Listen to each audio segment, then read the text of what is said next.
नमस्कार, लोकसंदेश न्यूज चॅनलमध्ये आपलं स्वागत आहे। पाहूयात आजची विशेष बातमी। जड वाहनांमुळे ॲक्सिडेंटचे प्रमाण या भागात जास्त आहे। मागील एका वर्षात 3 ॲक्सिडेंट होऊन आपला जीव गमावला आहे। या कारणाने सर्वप्रथम जड वाहनाचे नियोजन निर्णय घेण्यात आले आहे। तात्पुरत्या स्वरूपात सकाळी 6 ते रात्री 10 वाजेपर्यंत पूर्णपणे जड वाहनांना बंदी घालण्यात आलेली आहे, अशी नोटिफिकेशन लवकरात लवकर निघेल। यामधील मार्केटची जी पण जड वाहनं असतील ती रात्री जातील आणि जे पण आवश्यक गाड्या असतील, भाजी आवश्यक सामग्री ते 407 किंवा लहान गाड्यांमध्ये जातील, असंही सांगितलं आहे। RMC डंपर, मोठे ट्रक यावर पूर्णपणे बंदी दिवसा करण्यात आलेली आहे। बिल्डिंग प्लॅन मंजूर, याशिवाय परिसरात मोठ्या प्रमाणात गोडाऊन, ज्यांनी बिल्डिंग प्लॅन दाखवलेले नाहीत, अवैध गोडाऊन सीज करण्यात आलेला आहे। येथे जे सगळे कन्स्ट्रक्शन वर्क चालू आहे त्यांना पण कळवण्यात आलेलं आहे। या व्यतिरिक्त जिथून मेजर वाहतूक होते आहे अशा प्रकारे तिथे व्हाईट बॅरियर लावण्याचे निर्णय घेण्यात आलेले आहेत। फक्त फायर ब्रिगेड आणि ॲम्ब्युलन्सना काही त्रास येण्या जाण्यासाठी होणार नाही, ती चर्चा करणार असंही बोललं जात आहे।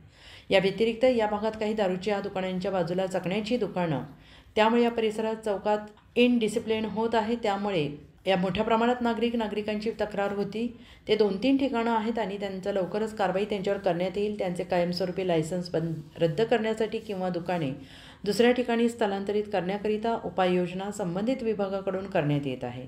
गंगाधाम चौकला प्रायोरिटी बेसवर घेतलेला आहे आणि येथील स्थानिक DCP आणि ट्रॅफिकचे अधिकारी मिळून विभाग जोरात उपाययोजना करतील असा मला विश्वास आहे, असंही सांगितलं आहे। आणि यापुढे परत कोणाचेही ॲक्सिडेंट होणार नाहीत, यासाठी आम्हाला यश मिळेल। लोकसंदेशसाठी पुणे जिल्हा प्रमुख पारस मुथा यांचा रिपोर्ट। पाहणी केली तुम्ही आज, काल जिथे अपघात झाला होता तिथेच पाहणी केली आहे, काय तुम्हाला गोष्टी या ठिकाणी प्रामुख्याने जाणवल्या?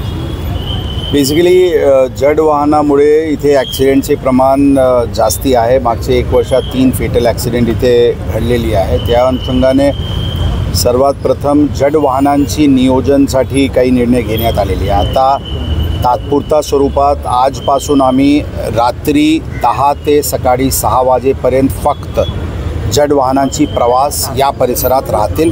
दिवसात पूर्णपणे सकाळी 6 ते रात्री 10 वाजेपर्यंत पूर्णपणे जड वाहनाची वाहतुकीवर बंदी घालण्यात आलेली आहे, अशी नोटिफिकेशन लवकरात लवकर निघेल। त्यामध्ये मार्केट यार्डची जी काही गाड्या आहेत त्यांना रात्री जातील किंवा दिवसात जे भाजी किंवा आवश्यक सामग्री घेऊन जायचे ते लहान 407 वगैरेमध्ये जाऊ शकते। RMCs, डंपर्स इत्यादी सर्व प्रकारचे वाहतुकीवर बंदी दिवसात करण्यात आलेली आहे। काही बिल्डिंग प्लॅन मंजूर शिवाय काही गोडाऊन्स या परिसरात असल्याची बातमी सुद्धा तक्रार आलेली आहे। त्या अनुषंगाने ती गोडाऊन्स प्रथमरित्याने सील करण्यात येत आहे। त्याचे बिल्डिंग प्लॅन्स त्यांनी दाखवलेले नाही, जोपर्यंत ते बिल्डिंग प्लॅन्स दाखवत नाही तोपर्यंत अशा प्रकारचे अवैध गोडाऊन्सला सील करण्यात येत आहे। सगळे जे कन्स्ट्रक्शन वर्क चालू आहे त्यांचे जे मालिक आहे त्यांना पण सूचना रात्रीचे वाहतुकीबद्दल देण्यात आलेली आहे। याचे व्यतिरिक्त काही ठिकाणी जिथून मेजर वाहतुकी अशा प्रकारचे वाहनांची होते तिथे हाईट बॅरियर्स लावण्याचे निर्णय घेण्यात आलेले आहे। फक्त एक वेळा फायर ब्रिगेड आणि ॲम्ब्युलन्सेसचे मूव्हमेंटवर काही विपरीत परिणाम तर नाही होणार, ही आम्ही फायर ब्रिगेडची चर्चा करत आहे। परंतु एका ठिकाणी आत्ता ही निर्णय पॉलिसी डिसिजन झालेली आहे की तिथे हाईट बॅरियर लावण्यात येईल। त्याचे व्यतिरिक्त काही दारूचे जे दुकान आहे त्याच्यामुळे या परिसरात चौकात दारूची कन्झम्पशन किंवा दारूचे दुकानाचे बाजूला चकनाचे दुकान आणि त्याच्यावर जे इनडिसिप्लिन होत आहे अशा प्रकारचे नागरिकांची तक्रार होती की जे 2-3 ठिकाण आहे प्रथमदर्शनी त्यांचे व्हायलेशन दिसून येत आहे। त्यांना आता 142(2) बॉम्बे प्रोहिबिशन ॲक्ट अंतर्गत त्याच्यावर कारवाई करण्याची प्रोसेस ऑलरेडी सुरू करण्यात आलेली आहे आणि कायमस्वरूपी लायसन्स रद्द करायसाठी किंवा या दुकाने इथून दुसऱ्या ठिकाणी स्थानांतरणसाठी उपाययोजना संबंधित विभागासोबत मिळून करण्यात येत आहे। ओव्हरऑल या परिसराला गंगाधाम चौकला आम्ही प्रायोरिटीवर घेतलेले आहे। आता याचे डिसिप्लिन करण्यासाठी स्थानिक ACP, पोलीस स्टेशनचे तसेच ट्रॅफिकचे अधिकारी हे दोन्ही मिळून आतापासून जोरात इथे उपाययोजना करतील। मला विश्वास आहे की येथे शिस्ती आणण्यामध्ये आणि वाहतुकीचे कोणत्याही प्रकारचे ॲक्सिडेंट होणार नाही यासाठी आम्हाला नक्कीच यश मिळेल। तर एका बाजूला करण्यासाठी युद्धपातळीवर उपाययोजना स्थानिक अधिकारी आमचे करतील। आम्ही 1 आठवड्यानंतर परत इथे येऊन आढावा घेऊ आणि परत स्थानिकांची पण चर्चा करू. मला विश्वास आहे की यामध्ये आमचे प्रयत्नाला यश मिळेल. सर या ठिकाणी वाहतो सर इथून ओढा वाहतो पहिले अर्थात त्याच्यावर बऱ्यापैकी अतिक्रमण झालेलं दिसतंय.